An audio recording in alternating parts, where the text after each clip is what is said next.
All right, did you have a good time? Did you enjoy the event? All right. So I want to thank, I would like everyone to join me to thank the organizers for uh, inviting me here. I want to personally thank them for inviting me here, but I want to thank them for a great event and a great conference. So a round of applause.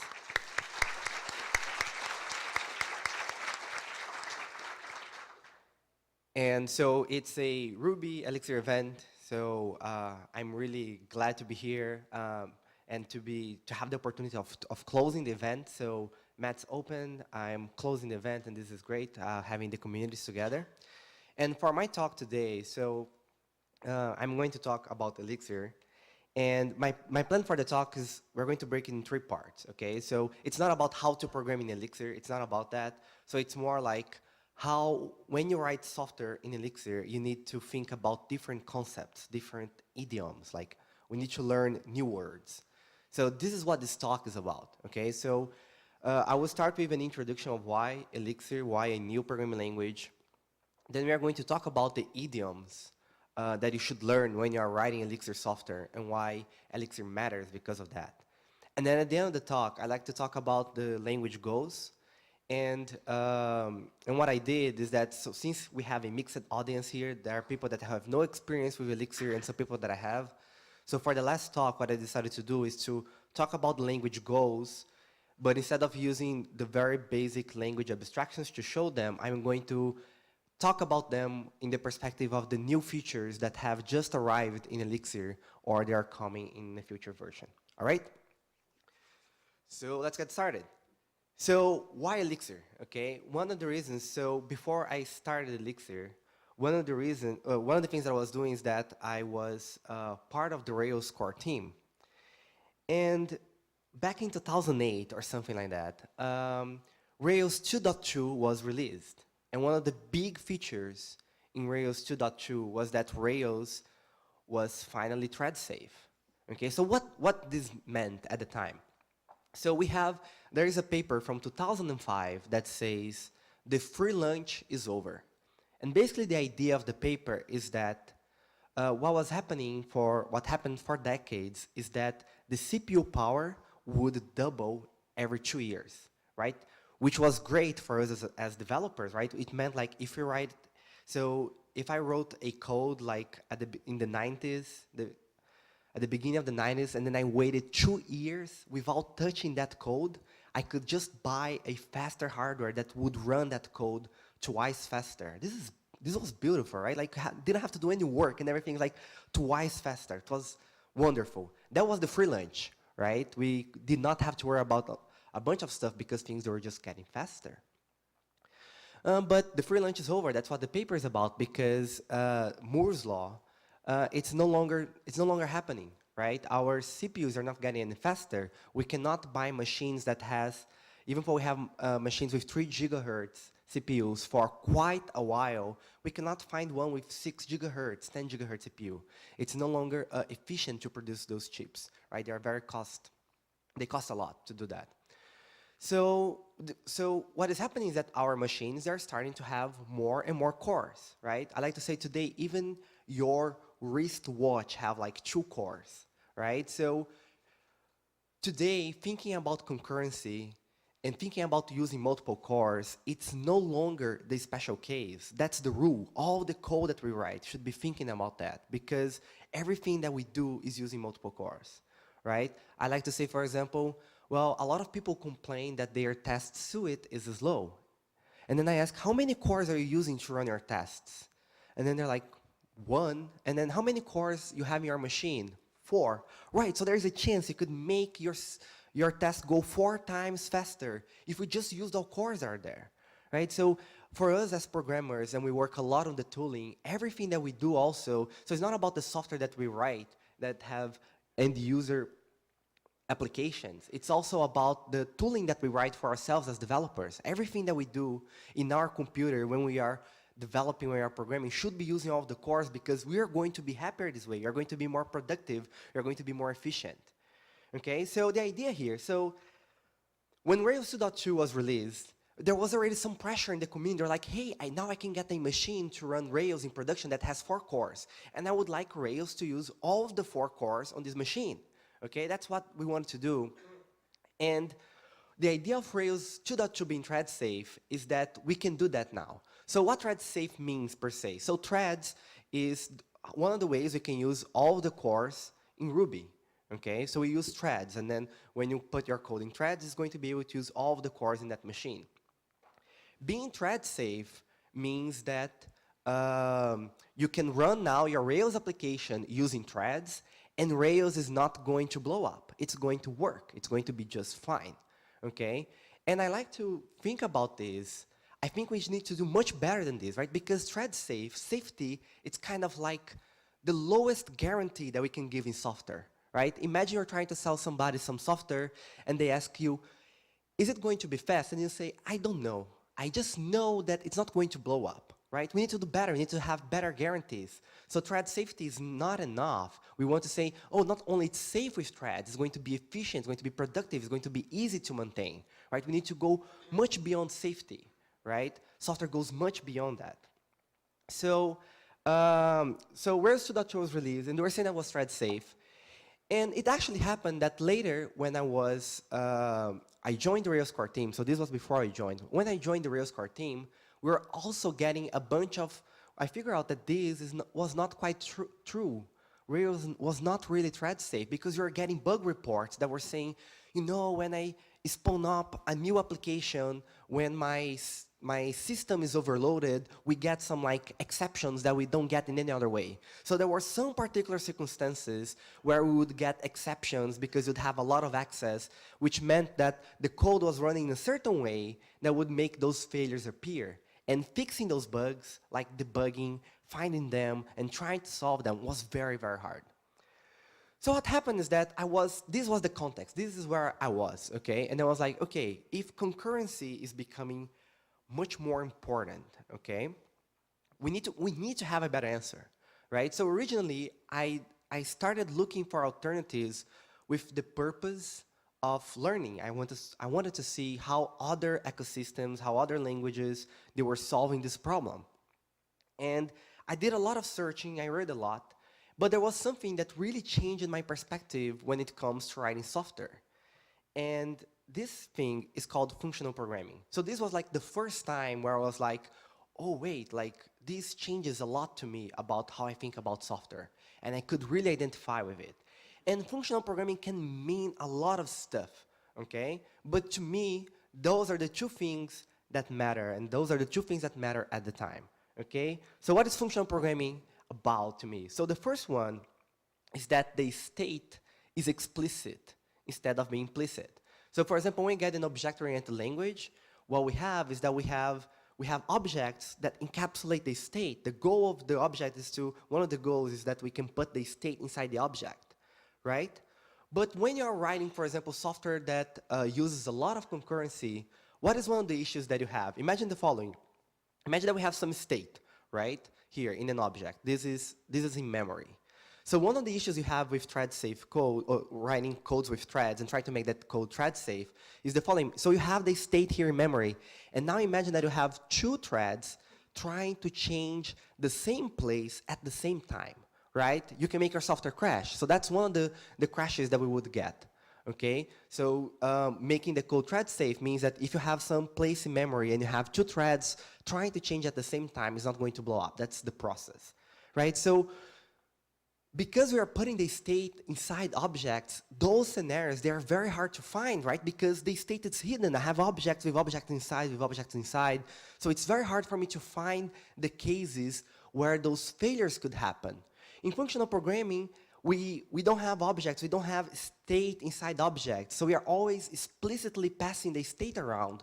So when I need to think like, hey, can I have a potential like race condition? Something bad could happen here, it's much easier to reason because the state is always explicit. It's never encapsulated. Okay, so that was one of the things.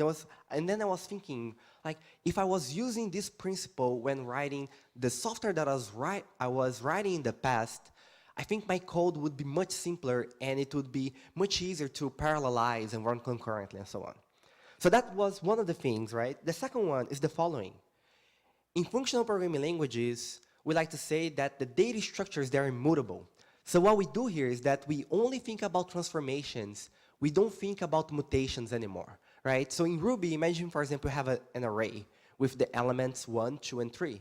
You can mutate that array. You can change that array in memory by removing the element 2, for example. You can say, hey, remove the element 2 from this array. And then it goes and changes that in memory. In Elixir, we can't do that. If you have an array with 3 elements and you say, hey, remove the number 2 from this thing, it's going to return you a new one without that element. So we are always transforming things. We're never mutating, right? And this means that the problem that we're saying where we have 2 threads like trying to change the same place in memory, it's not even going to happen because we are not even allowing to change things in memory anyway. We are always transforming things, okay?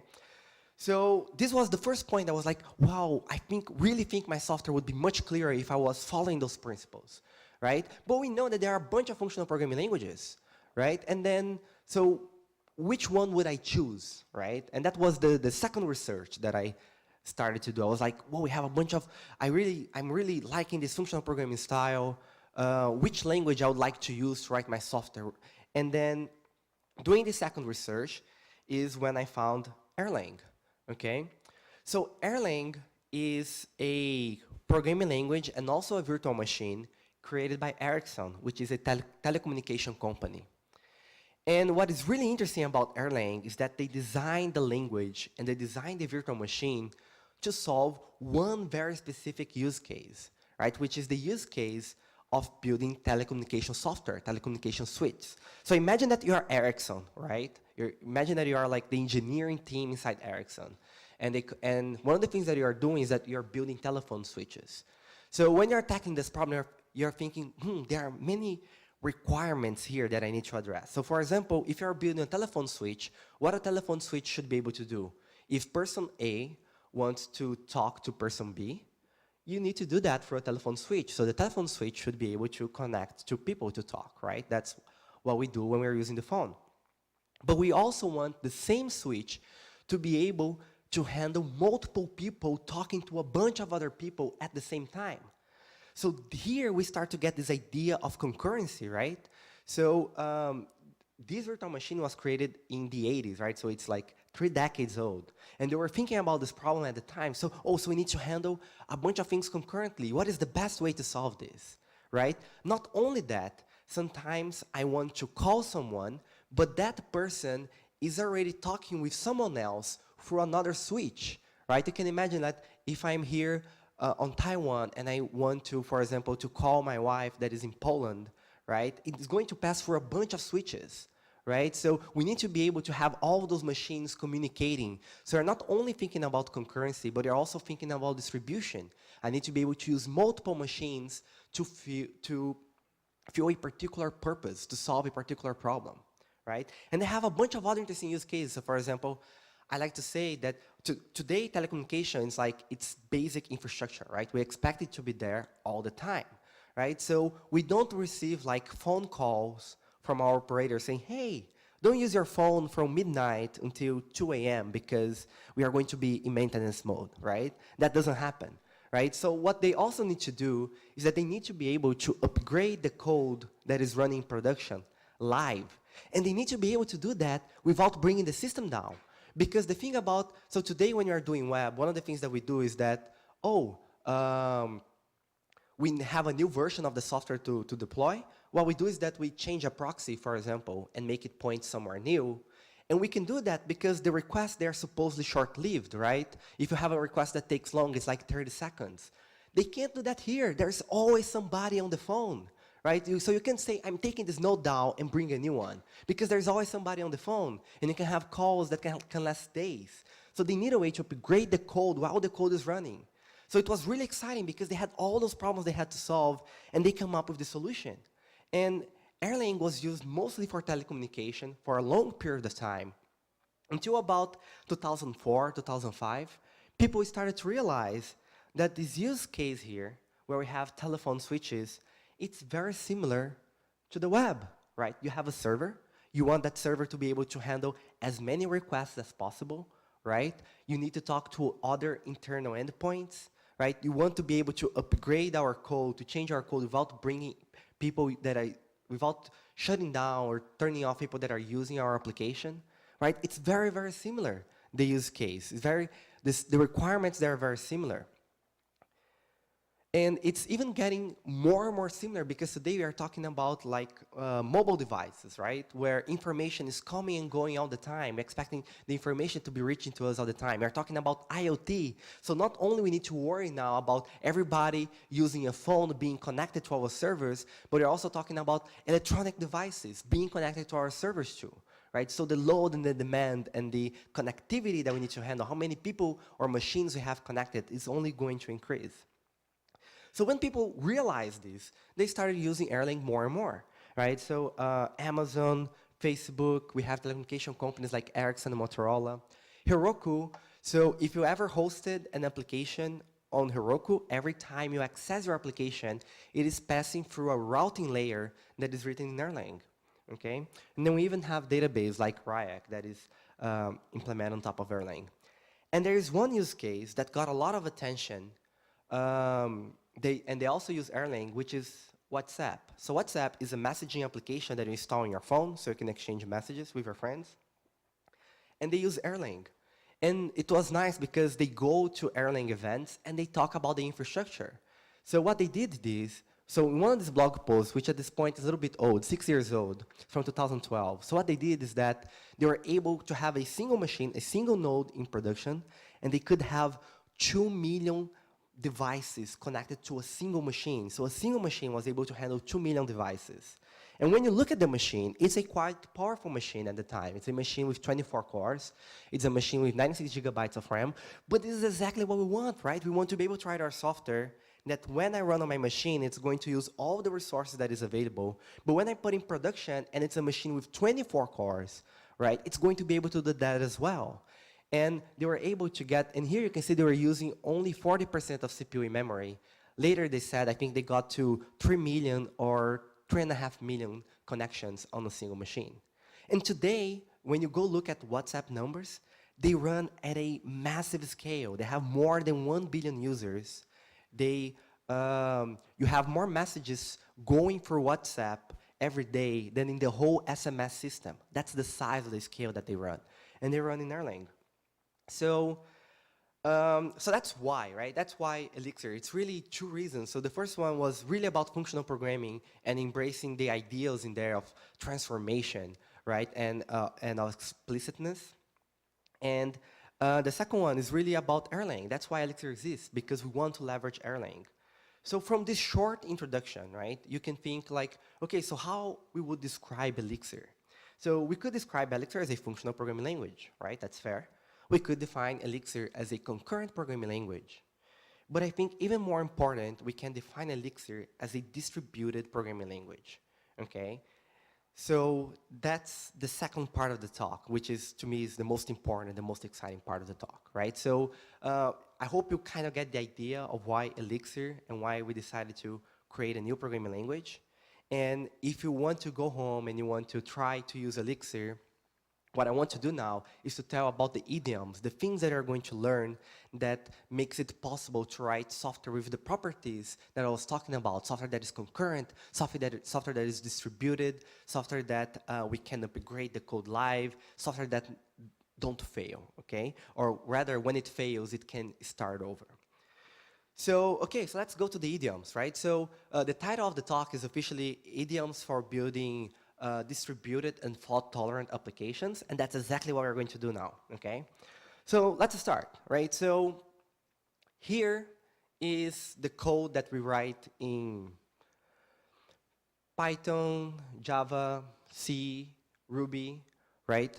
Possibly changing in Ruby 3, right? But so far, this is the code we write, right? We write sequential code, we write code that is going to execute in a certain order, in a certain steps. Right? And that's why threads, they are so hard, right? Because we write sequential code, and the threads, they are going to execute different combinations of that code. So it's very hard to reason about it because you have the same code being executed in different orders or in different interleavings when you have threads. So this is the code that we generally write, right? So how does it work in Elixir? It's the same. right? We write sequential code. We write code that is going to be executed in the order that we put it there, in the order that we write. Except that we put this code into something very, very small that we call a process. So if you are talking about idioms, we just learned a new word. We learned the word process. And when I say process, I do not mean the operating system process. I mean a very lightweight thread of execution that we have inside the virtual machine. Those are very cheap.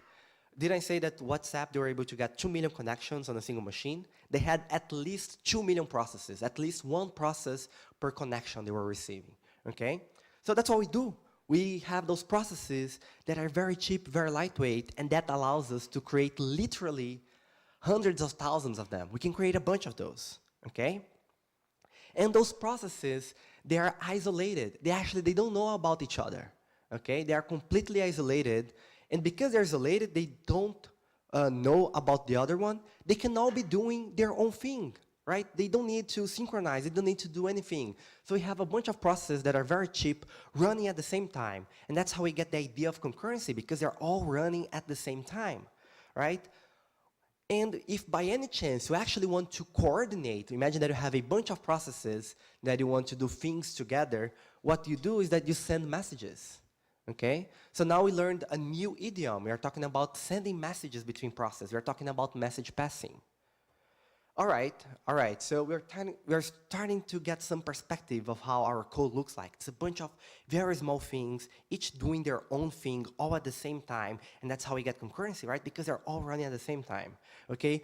In a way, very similar to how operating systems work, right? We have a bunch of programs that are running at the same time. Okay? So that's what we are doing here. But we can get even more interesting properties from this. So imagine we have this machine, right? This node, this Elixir code that is running a bunch of those processes.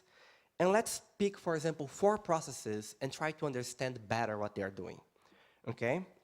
So let's kind of zoom in. And imagine that this system is a web application, right? So we can imagine that we are going to have the following processes. We are going to have the database process. That is the process responsible to talk to the database.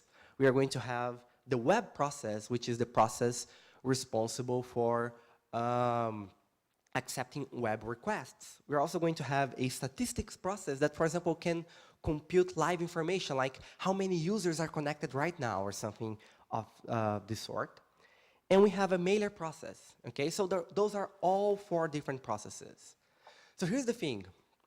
When we write code in our usual languages that we have today, right? Like Ruby, C, Java, Python again. This code has a problem because here we can see that we have like 4 different entities here. But in your Rails application, for example, imagine that the user does a sign up, you write things to the database, and imagine that when you try to send that user an email, that email doesn't work, it crashes, there's an exception, right? Imagine that this thing happens. What could happen is that, so what we are saying is that a failure in the mailer, the thing responsible for sending mail, could bring your whole application down, right? So, like, does it make sense for a failure when I'm sending the email to bring the connection to my database down or to bring my web application down? It doesn't make sense, right? And the only reason why we don't see this happening in practice, right, is because Rails, every time it calls your code, it puts your code in a huge begin rescue. So if by any chance something goes wrong with your code, right, Rails is going to rescue it and tell you, hey, something went wrong. In Elixir, we don't like that. We don't like to rescue exceptions, to catch exceptions, right? Because exceptions is a way of your software to tell you something went wrong. And when you're catching exceptions, it's basically the software telling you something went wrong, and then you're like, fine, continue doing whatever you're doing, right? I don't care. We don't like that. If something went wrong, we want to be able to act on it.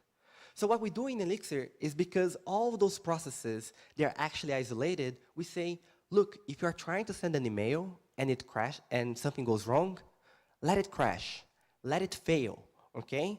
Why? Because if something goes wrong with the mailer, what we are going to do is we're going to say, hey, it's fine to let it crash because all processes, they have supervisors, and the supervisor is going to know when something goes wrong and is going to restart that thing. Okay, so for example, if there is an issue while sending an email, so here I showed like We have a supervisor for web and stats, but the B is going to have its own supervisor that I didn't show here. Mailer is going to have its own supervisor as well. And when something goes wrong, we are going to restart, and we are going to go back to a working state. That's what we do. So we say, let it crash. We don't like rescuing exceptions. We really don't, okay? And why this matters, right? So sometimes you are working on your computer, and something weird starts to happen on your computer. Like, there is something blinking in the corner in the screen, and they're like, what is this? What is this happening? So when your computer is behaving weird, what do? We restart the computer, right? And then it goes back, the problem disappears, and sometimes you continue using the same computer for 3 years, and that weird thing never comes back. It never happens again, right? So this is the same idea that we are applying here. If something goes wrong, I don't want to say continue going. I want to say if something goes wrong, I want you to restart so you can go back to that initial state that's guaranteed to work, that state that the software was when we started the server, okay? So that's the idea here. It's restart. So we're talking about supervisors. So what did we learn here? So now we have a bunch of processes. Sometimes those processes have supervisors, and sometimes the supervisor themselves, they have supervisors too, and so on and so on. So we get all of those things, right? And we put that into something that we call an application. All right? So at this point, I get that I'm probably getting like too theoretical. So let's see like some practical examples, okay, of how we can use these in actual applications, okay, to understand our system, to understand our code. So let's do this. So, all right, so what I have here,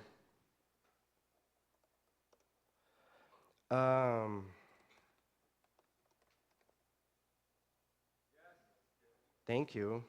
All right, so here I have, in Elixir we have one web framework called Phoenix. So what I'm going to do here, so I've created a Phoenix application just before I came here on stage. So what I'm going to do here is that I'm going to start an interactive Elixir shell, very similar to IRB in Ruby. And I'm going to, oops, wrong name. And I'm going to start it in the context of my project. So here I am inside a Phoenix application, right? So here I can execute regular Elixir code and this kind of stuff. I can get the documentation for the framework. I can do a bunch of stuff. All right. And what I'm going to do here is that I want to understand how my application actually works, right? How is it structured? So we're talking about processes, supervisors, applications, right? So how does it work? Okay, so let's do this. So we have a tool called Observer. So this is something that I really like about Erlang. They use obvious names for everything, like the supervisor supervises, the observer observes, right? So, so if I run this observer thing, it's going to open up this window here, this graphical user interface that you can see here. And it has a bunch of tabs. I'm not going to talk about everything. I just want to give an idea, right? So the first tab is general information. So it says, you know, how many cores my computer have, for how long the system is running, how many processes have been created, you know, general information about the machine, where the memory is allocated. We can get like load charts where we can see how the CPU and I/O are being used, because I just started the server. Nobody's accessing it, so nothing interesting is happening, but we can get all kinds of information about the system, right? So this is nice. But the part that I want to talk about it is this. So we have two tabs here that I want to talk about now, which are applications and processes. So the process tab lists all of the processes in the system, right? So I was saying, right, all the code that we write, it executes inside those very cheap, lightweight processes. So we can see all of them here. So imagine, for example, that your application has a memory leak. How are you going to find this memory leak in Elixir? One of the ways that you can do it is that you can open up this tool, and you can connect it to remote nodes, right? So if you want, you can connect it to a machine that is running production, right? So you're going to open up this tool, and you're going to say, hey, I want you to order by memory. So if you have a memory leak, one of the things that can be happening is that a process is just using more and more memory. It's probably going to be at the top of the list. I can come here, I can double-click the process, I can figure out what it's doing, what is the state, who this process is talking to, and figure out all kind of information about the system, right? So this is great. And there is an actual, I'm going to tell you a actual story. This happened, real-life story, real-life use case of this. So the Phoenix Web Framework, it has one of the main features in the framework is called Phoenix channels, which allows you to connect to a bunch of like mobile applications or browsers to connect to a single server and or to a cluster and have information come and go all the time. So it's about real time, right? So it's like WebSockets, mobile applications, and so on. That's built into Phoenix, something called Phoenix channels. Information is coming and going. So what the Phoenix team decided to do is that because they heard about WhatsApp, and because WhatsApp was able to get 2 million connections on a single machine, the Phoenix team said, hey, can we do the same? Can we reproduce this using the Phoenix framework? So they said, let's try, right? So what they did is that they got 40 machines to connect to a single Phoenix server all at the same time and opening up WebSocket connections, right? So everybody got 40 machines to hammer that server as fast as possible. And when they first started running the benchmark, right, to see how many connections they could get, they were able to get only to 30,000, right? So that's way below 2 million, right? 30,000 from 2 million, it's like way below. So they said, okay, there's something wrong with our code. How can we solve this? They literally opened up Observer, okay? And what they did, and they came exactly to this tab. And one of the things that we thought is like, so processes, when they communicate by sending messages to each other. If by any chance there is a process that everybody's trying to talk to, that process is going to be a bottleneck because everybody's trying to talk to it and it cannot keep up. So what we did is that we came here to this tab and we say, I want to order the process by message queue. So if a process, everybody's trying to talk to a process and that process cannot keep up, it's going to have a very large message queue. So we ordered by message queue and we found there was a process that was obviously the bottleneck of our system. So we fixed that bottleneck. And then we ran the benchmark again. I think we got close to 200,000. And then we found the next bottleneck pretty much the same way. And then we removed that bottleneck, and we were able to get to 2 million connections on a single Phoenix server, all right? Just using this tool that you're seeing right now. So this is nice, right? We can really start to see like practical use cases about organizing our coding processes. It brings a lot of visibility. It brings a lot of understanding to our system and how our system is behaving, okay? So those are processes. But I also said about this thing called applications, right? And I said that sometimes the processes, they have supervisors, and the supervisors, they have supervisors, and we package everything into something that we call an application. One of the ways that you can think about application, not exactly equivalent, but think of each gem being one application, okay? So here we can see in this Phoenix application, we have a bunch of, in this Phoenix system, this system that is running Phoenix, we have a bunch of applications, similar to if we had a bunch of gems. It's not a one-to-one metaphor, but it's enough for this discussion.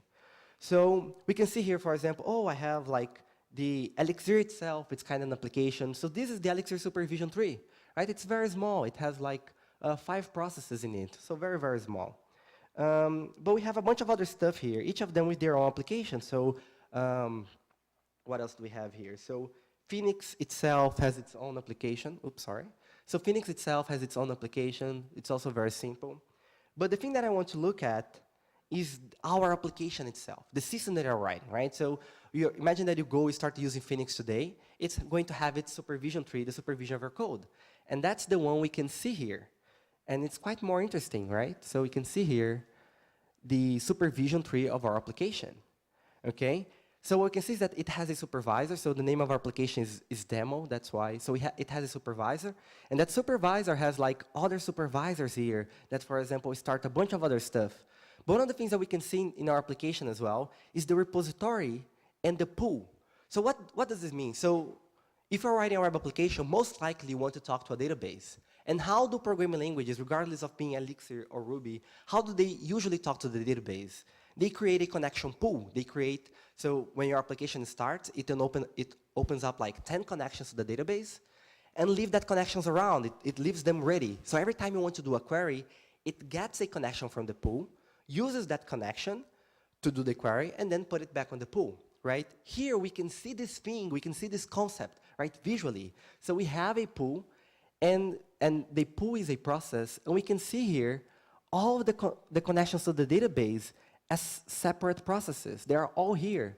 So we can see this concept here visually, right? So I have a pool, right? And then I have each connection to the database. So we can grasp this concept, right? And again, you can double-click each of those things and try to figure out what it's doing, exactly in which step it is, and figure out more information.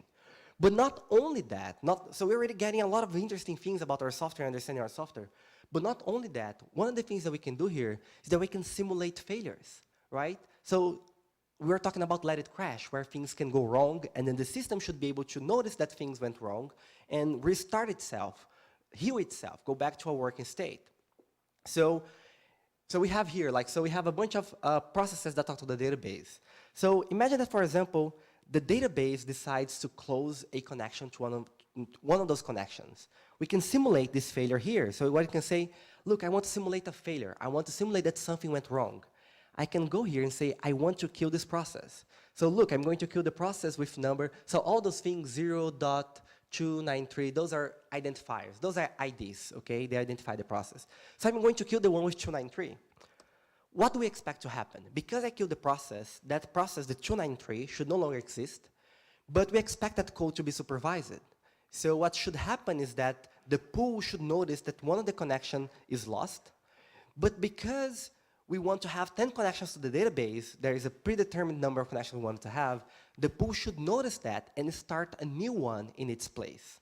So let's see if that happened. So we can see here, 293 is no longer here, and now we have a new process started at the very end, right? Because the pool noticed there was an error and started. And we can even be more radical, like imagine there is a bug in the connection pool, right? Is it going to leak database connections? So I can come is that we can say, hey, let's simulate the bug. Let's simulate that there is a bug in the pool. So I can kill the whole pool, and what we're going to see happening is that it starts a bunch of new database connections and throw the other ones out, right? So we can really understand our software and what it's doing and introspect and navigate. All right, let's go back to presentation.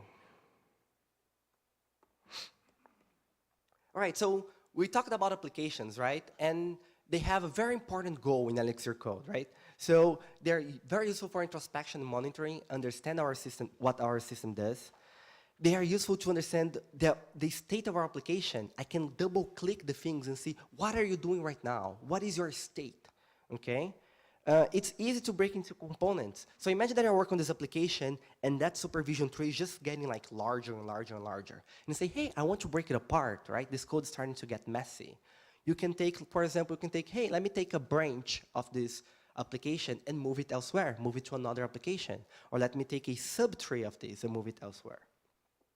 And it allows us to reason when things go wrong. Okay, so we can simulate errors and guarantee that our system is going to heal itself. So if you're talking about idioms, we learned a bunch of new exciting words. So now you're talking about processes. We are talking about supervisors. We are talking about applications. We are talking about message passing.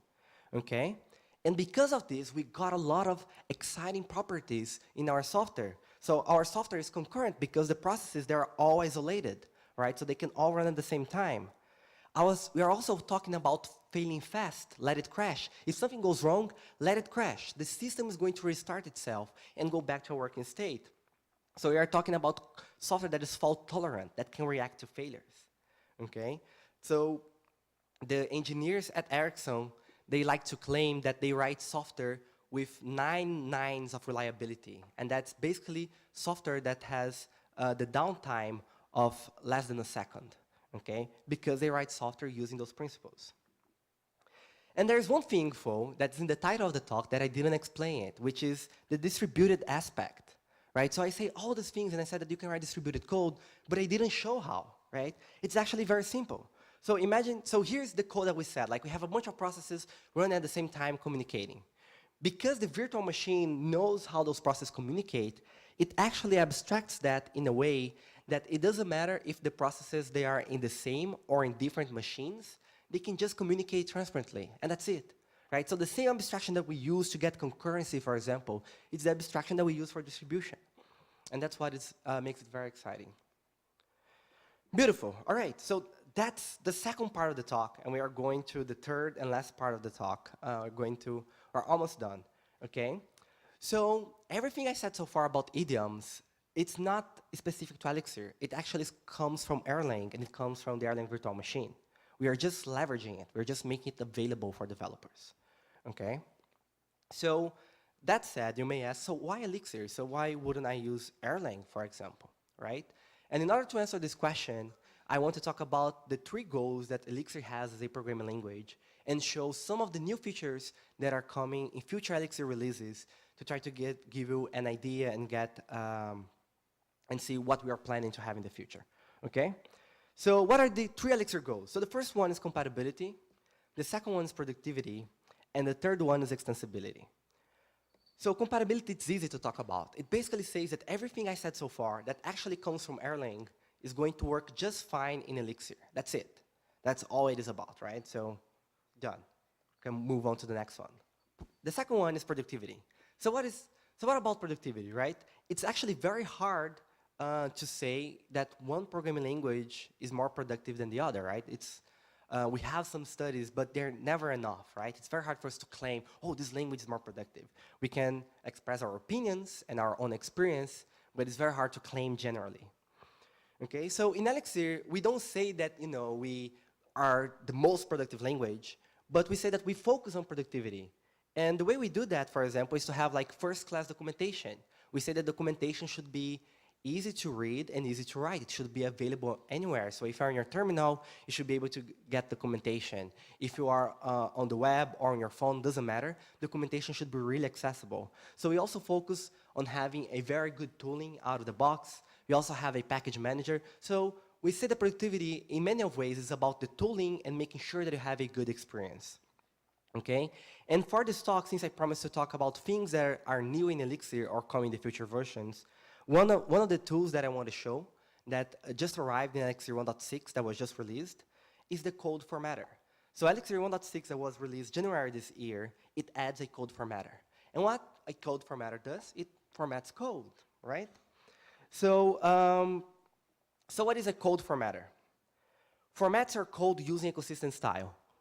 Who here has been in the past in a discussion about code style, about style guides?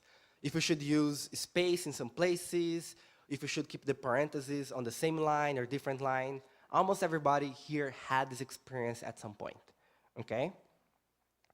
And one of the things that we do to help this is that we use tools that automate this for us, right? So what we do is that we say, oh, I'm going to use like RubyConf, for example, that is going to tell me that I went over the line length, or that's going to tell me that I did not put a comma in the proper place. But why is the machine telling us what to do, right?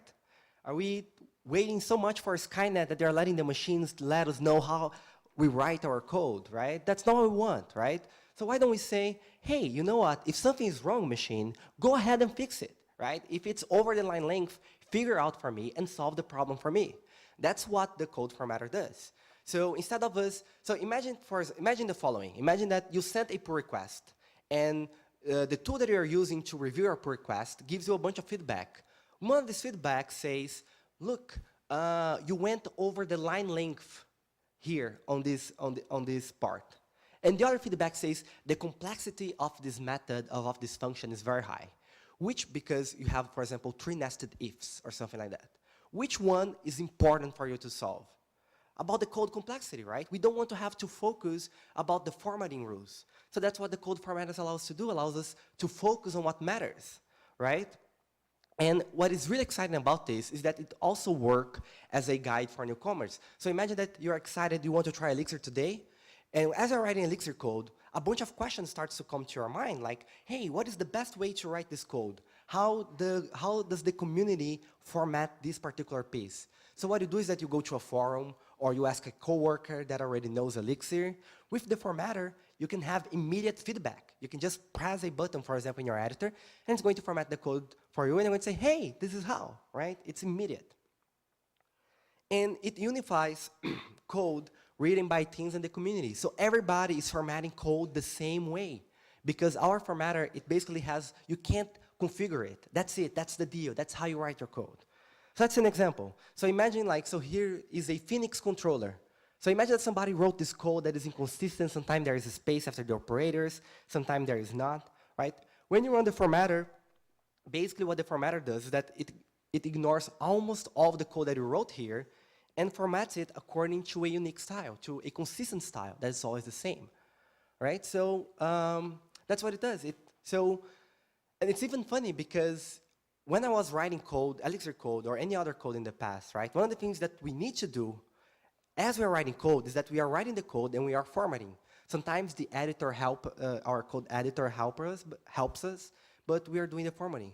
Now in Elixir, because we have the formatter, when I write code, I write the worst code imaginable, right? I don't care about formatting at all. I just type things as they come along. Because I know that at the end, I'm going to press one key and then boom, right? It's going to be formatted. It's like magic, right? So I really like the formatter. I was actually the last person in the core team that was convinced about the formatter.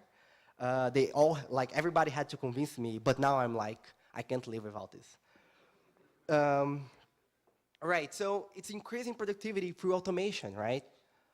No longer the machine is telling, fix this, fix that. No, go ahead and solve it, right? Let me focus about complexity, about code quality and other stuff. And the formatting, the machine can take care of it for us. Right, and the formatter, it's only one of the tools. I could go on and talk more about a bunch of other things, right? It's just one of the examples that just came in the last Elixir release, but one of the ways that we think about productivity, okay? That's nice. And last thing, right? So just to give another example of how useful the formatter is, hold on just a second. All right, so one last thing. So to show how useful the formatter is, what we did is that when the formatter was ready, we got one of the Elixir style guides. So like in Ruby, we have like different style guides in the community. I got one of those style guides and sent a pull request to that style guide, removing all of the rules that developers no longer need to worry about because now I have a formatter. So that's the pull request. You can see that I remove 450 lines of code. And that particular style guide was reduced to about half of its size. Okay, so we can see the kind of benefits of having a formatter. Now, when you are reviewing a pull request or send a pull request, it's like you don't need to worry about any of this stuff anymore. So this is really great, right? And what are the principles of the code formatter? So the Elixir code formatter operates on 3 principles. So the first one is that it does not change the code semantics by default, right? This is important because if the formatter changes how your code behaves, then we can break our code, and if we break our code, you're not going to be happy with the formatter, and you're not going to use it, so we cannot do that. And the other one is to minimize configuration. So the only configuration we have in the formatter right now is the line length, because I didn't even want to get started on this. I just gave up initially, just said, okay, you can pick the line length, but that's it, right? So, but we don't want to, where should I indent, and this kind of stuff. We don't want to have that. Everybody's going to be using the same format, the same style. That's the rule, okay? And that's the goal. And no special cases. Elixir, as we're going to see next, was designed to be an extensible language, a language that you can get and extend it to other domains. So we cannot have like special rules because we know some constructs. We need to have general rules. And that brings us to our third and last goal, okay, which is about extensibility. So we want a language that is extensible. And to talk about extensibility, I really like this quote from Guy Steele. So it's a talk he gave called Growing a Language, and it was a talk about adding generics to Java. And at the end of the talk, he says this: now we need to go meta. We should now think of a language design as being a pattern for language designs, a tool for making more tools of the same kind, okay? And there are, why, right? Because today, the computer science, right, has so many applications that it is impossible for us to have a language that is going to work on all of those domains. So we need to have a language that is extensible, that we can get it and extend it to other domains, okay? And in Elixir, there are a bunch of ways we can do that. There are a bunch of examples. So one that I really like is Ecto, which is what we use to talk to the database, and you can really write expressive queries that are efficient and read very elegantly, okay? But for this talk, I want to focus on one example of extending the language to a domain, which is the domain of testing, okay? So here's how, I think this is the first time we see some Elixir code in the talk. We saw the Phoenix controller. So this is the second time, right? So here's some Elixir code, right? And here's how we write tests in Elixir. So we would say, look, I have def module math test, right? So we define a module, and then we use XUnit case. This is going to bring the XUnit framework features, okay, the XUnit library features. And then we say, I want to test basic operations, and I assert that 1 + 1 is equal to 2, right?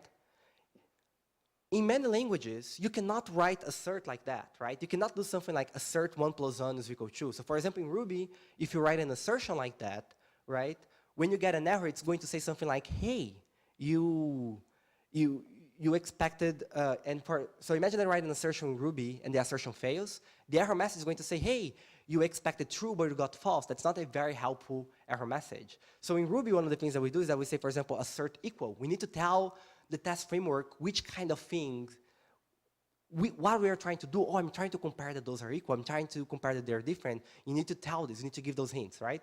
And that's why you often use things like RSpec or the spec syntax of Minitest, where you are telling those things like, oh, this should be equal to this should be equal to that. You always need to be saying this stuff, right? In Elixir, because we have something that we call macros, right? We don't need to do that. We just use assert for almost everything, right? Just say, hey, I want to assert, and you put the expression that you need to assert, right? And the reason why it works is because assert as a macro, it can look at the code. It can look at the code representation. So imagine that you wrote a bunch of tests and your test failures. You would get failure like this. All of those tests, they're using just assert. There is no assert equal, there is no matcher, spec syntax. It's just assert. And because you can look at the code, it says, here, I can see that at this line, you are trying to compare two strings, right? But those two strings, they are different, and here's the diff, right? So with a single instruction assert, because it can understand the code, it can understand its surrounding environment, it can bring a lot of information. If you do assert and some complex call, and that thing fails, instead of saying assert true got false, you say, hey, this call here failed, and by the way, here are the arguments. And you can look at each argument, which makes you much more productive in writing tests and understanding those tests. And when the tests fail, you don't need to go try to debug the code, add a bunch of puts calls, and so on. Right? The important information comes immediately back to us. Right?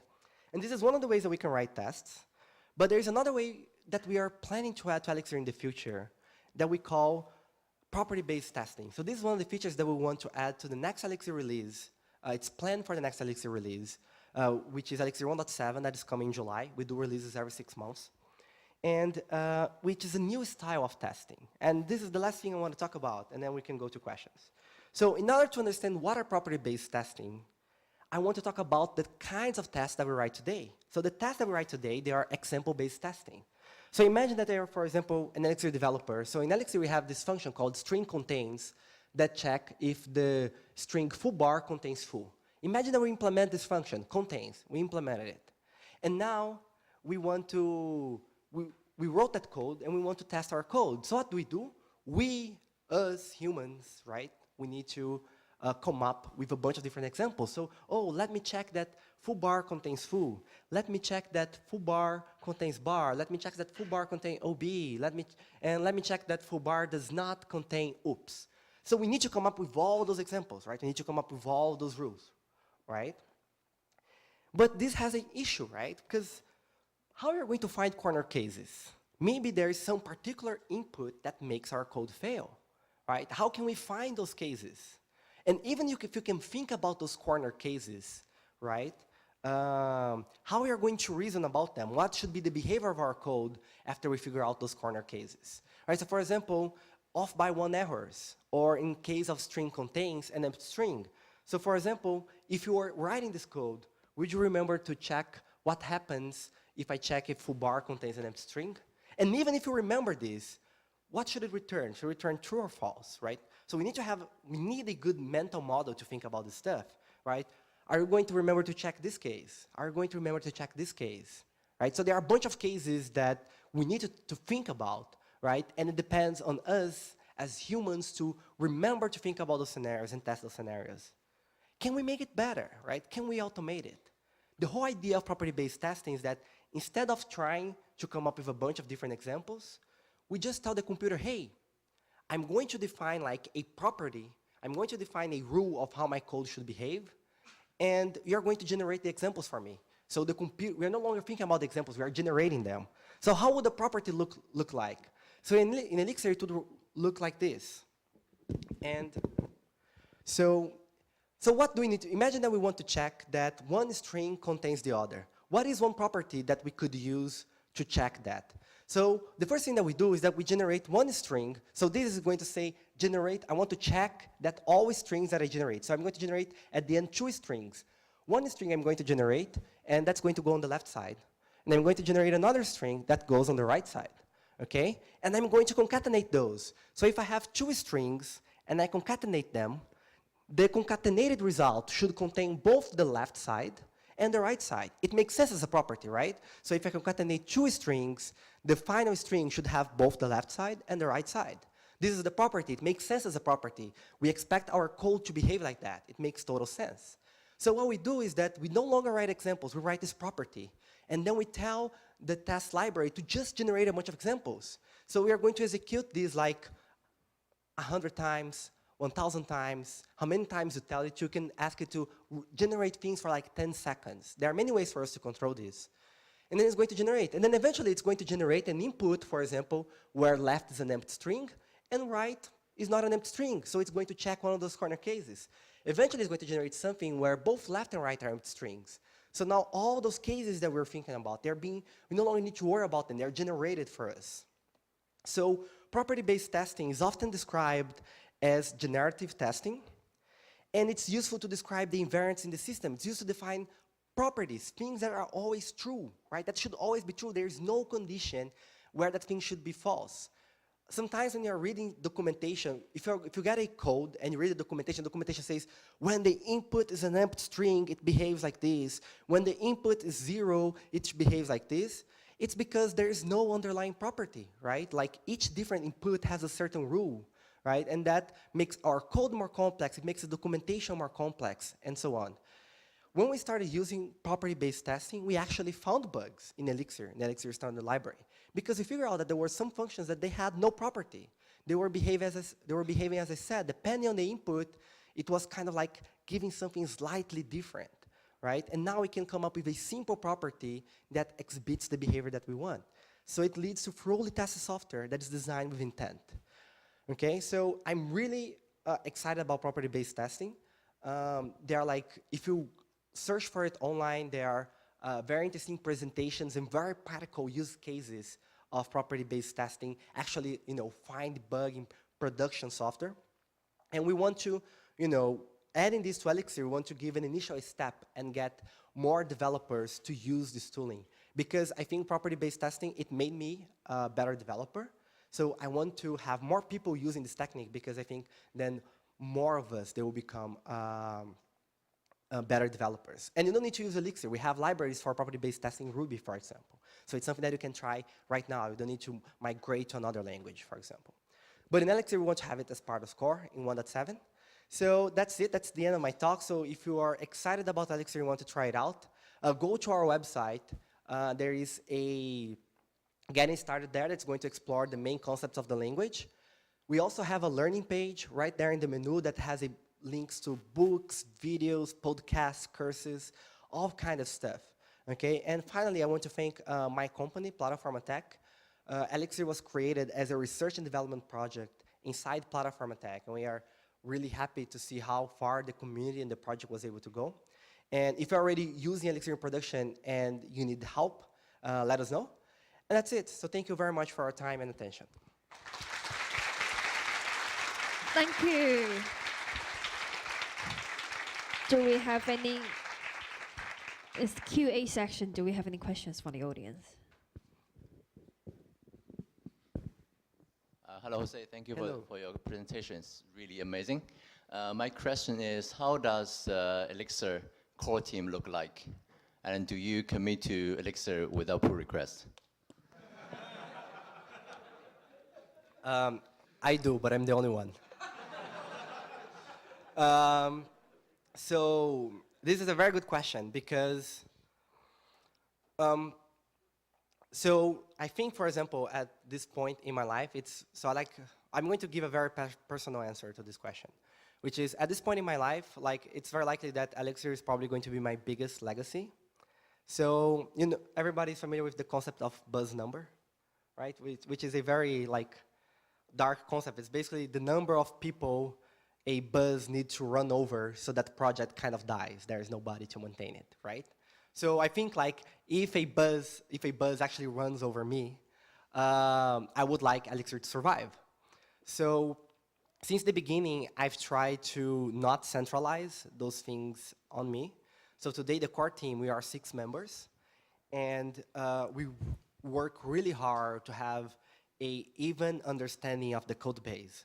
Like every part of the code where we take decisions, at least 2 people, they, ideally more, but at least 2 people, they need to understand why the code was written like that.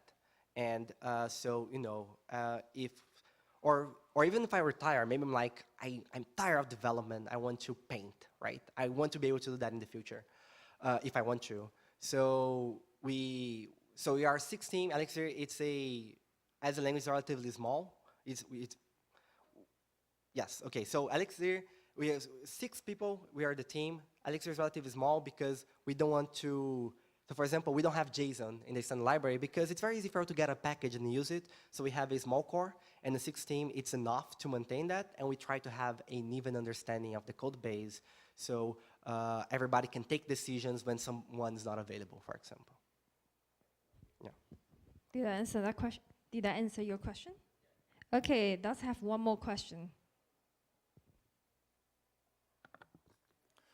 Hello, Jose. Thank you for your talk. An important update in upcoming releases will be an improvement of the release tools. Yes. But probably not everything will be a part of 1.7. Can you please give a raw estimate when we will have a new tools for the deployment? Thank you. All right. So just to give a little bit of background to everybody, so in Erlang, and consequently in Elixir, we have this thing called a release. And release is basically the ability of getting your code, the virtual machine, getting everything, putting it into a tar file that you can run in production, right? So you can put everything into a single directory, and you just send that into production. You don't need any other dependency. Everything should be there. So that's the idea with releases. And we have people using this for like very exciting stuff. So there is, for example, the Nerves framework, which is about building embedded software in Elixir. And what it can do is that it can get, for example, your application, the virtual machine, and the operating system. It packages everything into a SIM card, for example, 20 megabytes, that you can put into a Raspberry Pi, and it boots in like 2 seconds, right? So they use this release process to package everything. And because it's embedded, they also include the operating system. And they package everything, and you can run it in production. But we also can use it to deploy servers, to deploy things for EC2. And we have this thing natively. It's native in Erlang. And in Elixir, it was always achievable through third-party packages. But the integration has never been 100% because it's a third-party package. And we said that one of our goals is to include this release process as part of the Elixir language. So if you, in the future, what we want to do is that if we start an Elixir project today, you don't have to install anything. You can run like mixed release, and it's going to give you something that you can just get and run into production. So, so we started this process. The question is this happening? And how does it look like? We have started this process, and for Elixir 1.7, we're already going to bring some improvements around like logging and configuration, which was like the most painful part of using releases. But in future releases, we are going to, in future Elixir versions, we're going to continue bringing things in until have the whole release process in it. So it is ongoing, and we're not going to see the conclusion of this in 1.7, but we should have improvements. Thank you. All right, so thank you, everybody.